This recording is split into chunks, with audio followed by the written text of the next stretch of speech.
The invocation of the shloka. Okay.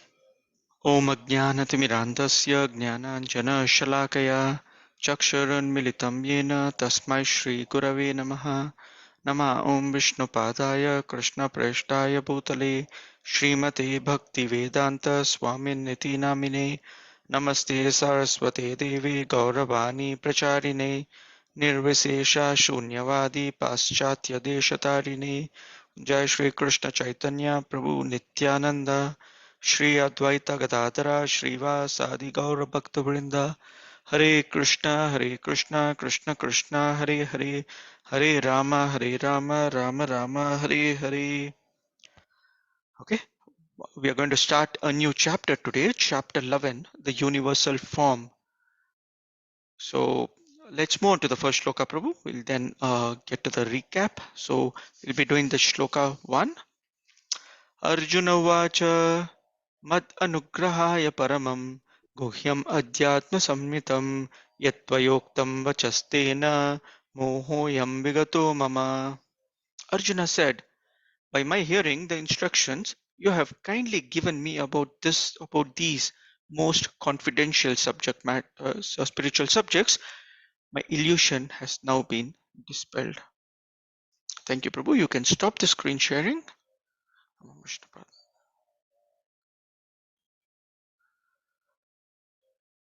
Okay, Hare Krishna. Okay, welcome everyone. So we are starting this chapter, chapter 11. Wonderful chapter. All of us know this about this chapter being the Vishwarupa Darshana, where Krishna actually shows us Virat Rupa to Arjuna. So quickly we'll touch upon a bit of a background before we see what's there in today's shloka. It's nice, a small shloka. There's a lot of follow-up to this chapter that most of us know. So let's try connecting back to the previous two shlokas. So once the middle part of Bhagavad Gita started, once the middle part of Bhagavad Gita started, from chapter 9 onwards, you will see that Krishna is talking about the most confidential knowledge, Rajavidya, in chapter 9, and chapter 10 he is talking about his vibhutis, the opulences, correct? The opulences of the absolute. And how did this flow? So after Krishna explained the most confidential knowledge, Arjuna asks him, okay, so Krishna continues, he says, Aham Sarvasya Prabhu and all that. So Arjuna in chapter 10 is saying, how do I see you everywhere, my dear Krishna? So if you go back, you will see 10.17. So Krishna, when Arjuna wants Krishna to give him that information. Post which Krishna gives a set of details of both his opulences, the vibhutis. So of the animals and so on. So for the birds, for the horses, for the snakes and of the demigods and of the demons and of the mountains and everything. So Krishna is a set of all this. And yesterday we saw what the most importantly saying, after Krishna tells all this, he says, Ekam Shenasthitva Jagat. All this is just but a fragment of my opulence. So now in today's shloka, if you see, Arjuna is saying, oh well, Krishna, thanks for all this. By hearing the instructions you have kindly given me about all these most confidential spiritual subjects, my illusion has now been dispelled. Right. So with this kind of a background, we can understand what Arjuna is trying to say here. Wonderful small purport by Srila Prabhupada. My suggestion is go back and read it. So if you just take a very simple question, if someone today comes to you, which is pretty common in India, comes to you and says that I am God. You know what? I am the supreme God. How will you react to it? Right? So if someone is in front of us saying that claiming to be God, which there are quite a few people that we see today, right? There are a lot of Bhagwans that have been created. I stay in a place very close to where we have a wonderful temple. Temple, I can call it a temple, a wonderful structure, a beautiful palace kind of a building. And there used to be a board when I used to go to my school. They used to board say Kalki Mandir Bhagwan. Sorry, Kalki Bhagwan Mandir. Okay, so it used to be Kalki Bhagwan. There used to be a sage kind of a person who claimed to be Kalki. Today, they have removed that board because that Kalki whoever it was, that person left the body. So today there's Amma Bhagavan Mandir. Okay, God doesn't change so often. So if someone comes and says that I am God, how do we understand? Right? So we can tell, oh, you're God. So we know about God from the scriptures. So can you lift the Govardhana hill? Can you show me your Virat Roop? Can you do things that are not common for ordinary people? The issue is, even if they are real, we will not be able to identify because most of them around are fake for us. Okay, so I mean, even when Duryodhana actually saw Krishna showing his universal form, he could not see anything. He could just see a bright white light, and he said, "Oh, you are just a mystic." That can happen to us as well, right? So, a very important part or point in today's shloka is Mohoyam Vigato Mama. When Arjuna says Mohoyam Vigato Mama, saying that my illusion has now been dispelled or removed. And how did that moha is cleared off from Arjuna? Arjuna acknowledges this by saying that, oh my dear Krishna, by your grace, by hearing everything that you have said, my illusion is removed. Now we are very fortunate, right? So we have the Srimad Bhagavatam, we have Bhagavad Gita. We can go back and refer to Arjuna was even more fortunate. He had Swayam clearing his illusions. What is it that we should take? We should take these scriptures coming from bona fide personalities, from Guru, Sadhu, Shastra. When our Shravanam is from the right place, then the illusion that we have will actually get cleansed up. Now, this is probably one takeaway that you can go back with today's shloka is that look, how do I understand I'm progressing spiritually? Very simple. The more you're attached to Krishna and the lesser you're attached to material stuff, you're progressing. Okay?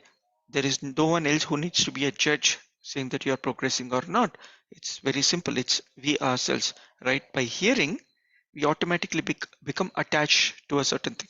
If someone comes back, which very often happens with me, right? So my friends or my son, they come back and say, you know what, yesterday's cricket match was like this, or today this so and so team is playing the finals. So on. Automatically, your mind starts relishing that.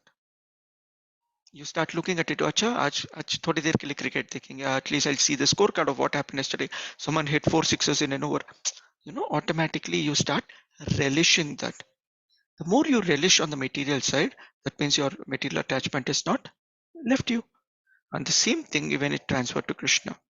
Okay, we have wonderful opportunity right from early morning, right? So devotees are putting their effort to read Srimad Bhagavad Gita together, Srimad Bhagavatam to classes every day, Chaitanya Charitamrita discussions every day, Srila Prabhupada books, the nectars, or my Guru Maharaj is on the Jayapatak Swami Guru Maharaj talks about Chaitanya Leela every day. And when you start hearing and you start relishing, see, the point is not about mechanical doing anything, right? So it could be our chanting, it could be our hearing or reading or what. It's not mechanical. When you start relishing it, then you are progressing. So here, Arjuna's illusion is removed because Krishna has personally given him that mercy, that is Mad Anugraha, just by showing him special mercy. Arjuna's illusion is removed. Okay, so let's continue from the purport. There are a couple of points. I'll try to cover that. Okay, so we saw the effect of hearing. This most confidential knowledge, the illusion is dispelled. Okay, where does this most confidential knowledge come from? Chapter 9 and chapter 10. You don't need to even go to wonderful other scriptures. Just from Bhagavad Gita, your illusion can be taken away. Okay, and the second most important part is all this applicable by Krishna's grace. So Arjuna recognizes that it is Krishna's grace by which his illusion is also removed. Again, mechanically, just because I'm chanting 16 rounds, my material attachment will not be removed. How sincere I am, how much of an effort I have put in, how much of work I have done, all this is just a small dot. And the mercy that flows by from Krishna, mercy that flows through the parampara, through our Guru Maharaj, through the senior Vaishnavas, that is plays a major role in my progress. And all that will come just by our sincerity in our spiritual work that we are doing. Okay. So, what is the illusion that Arjuna had, or what is the illusion that most of us have, according to what this purport talks about, is not only the material illusion, but it also talks about how we can actually think Krishna is an ordinary person. Okay, if you look at the purport, Srila Prabhupada very clearly says the illusion that Krishna is an ordinary friend, an ordinary human being, an ordinary king, that is removed. You can start understanding Krishna in his original position. And Arjuna has already said, I accept this. And we are in the first shloka of the 11th chapter. So beyond this, we know what's happening in the chapter, right? So we are not not that we don't know what's coming. We know that there is going to be a Virat Rupa disclosure. And why is that happening? Okay, because Arjuna understands that Krishna is the cause of all causes. But then he is, I mean, not just cause of all causes, right? He is a cause of material nature, cause of living entities, cause of demigods, cause of even Mahavishnu, or the incarnations. Despite all this, we are still not sure about Krishna's position. There are a lot of people who can come and deviate us or divert us. So to re-establish or to establish Krishna's divinity for all of them, Arjuna is going to request Krishna to show his Virat Rupa, show his all opulent, wonderful form. This is actually the substance of today's shloka. If you go back and read through how the flow came and the chapter 11. So obviously when we ask questions to anyone, to the spiritual masters or to the senior Vaishnavas, we always start very humbly. I was reading yesterday, it says that make sure you actually ask in such a way that you appreciate that person. It's not about challenging attitude. You are going to get knowledge, and this knowledge so mercifully coming through, right? All of this is free of cost, so we appreciate that, and then we humbly, submissively place our question. So that's what Arjuna is going to do here. He's appreciating Krishna. He's telling, thank you, my illusion is now cleared. He's already told in the previous show, Param Brahma, Param Bhava, Param Brahma, Param Dhamma, Paramam, Pavitram, Paramam Bhavan. He's already told, oh Krishna, I understand that you are the Param, you are the Supreme.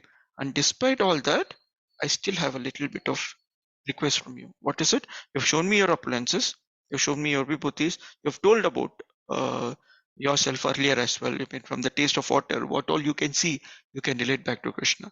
Now, can I request you to talk about this one aspect wherein you said you're the cause of everything, cause of all causes. How are these demigods? How are these sun, moon? How are these nature? How is the birth and death? Everything related to you. Can you show me this? And that is the background for Krishna showing his Virat Rupa or Vishwarupa. And Prabhupada in the purport very nicely mentioned the Vishwarupa is very scary. Vishwarupa is not something, very jolly looking, multi-headed photo that we have. That's not how it is. It's very, very scary. Arjuna is seeing him from all sides. We'll go into the description shortly in this chapter. But Krishna, after showing this, very mercifully comes back to his beautiful two-handed form and tells Arjuna, behold my beauty here. Okay, so we'll be seeing all this, so don't miss the remaining classes. So I'll stop here.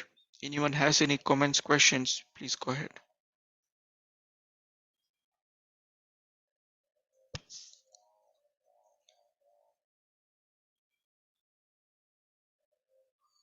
Okay, if there are no questions.